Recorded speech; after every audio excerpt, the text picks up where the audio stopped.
What's up guys, hope you're doing well. So with UFC 253 officially in the books, it's time to look back at the main event between Israel Adesanya and Paulo Costa. What a fight this was.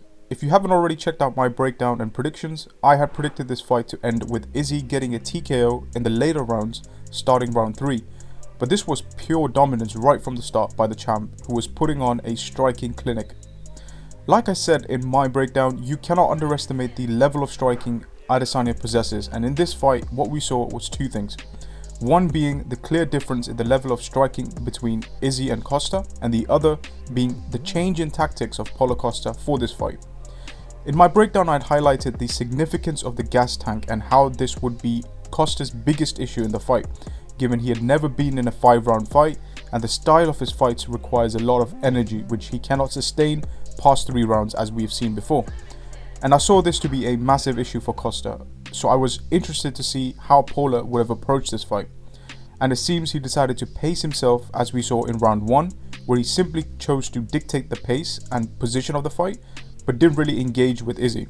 Now, a change in strategy could be one of the reasons why Costa decided to pace himself in this fight. However, I think there was another, which was Izzy's ability to freeze his opponents with his attentiveness and precise striking ability. When you're going after Adesanya, his body language is that of a cornered animal with heightened senses, and you can feel the danger in every movement he makes because he's reading you and waiting for you to make a single mistake and then make you pay for it. This is why a lot of his previous opponents tend to just freeze and not know what to do, because Izzy is just so good with his timing because he studied you to a point where he knows what to expect from you. I feel Costa felt that pressure ironically despite the fact Izzy was the one going back, and this deterred Costa from just charging in to close the distance and throw his bombs. And I believe it was a combination of this along with Costa's strategy to be a bit more passive at the beginning of the fight, which resulted in that early stoppage. The leg kicks used by Izzy were really impressive, and I feel had the fight gone in the later rounds, these would have played a massive role in slowing Costa down further, as you could see the damage being done here by Adesanya. But even when Costa decided to brawl with Izzy in round 2, we all saw that it didn't really matter, and similar to the Rob Whittaker fight, Adesanya caught Costa with his precision and just finished him in a remarkable fashion.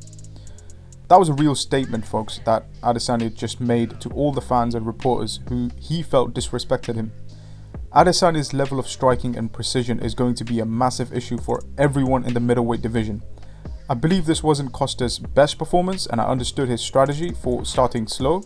However, he just let Adesanya throw too many strikes too early and figure out his range, and felt Costa could have taken more risks early on. But again, this was Costa's first main event fight for 5 rounds, and I feel he possesses a lot of talent, and I would like to see him add more tools to his arsenal, especially in the grappling department, given his background.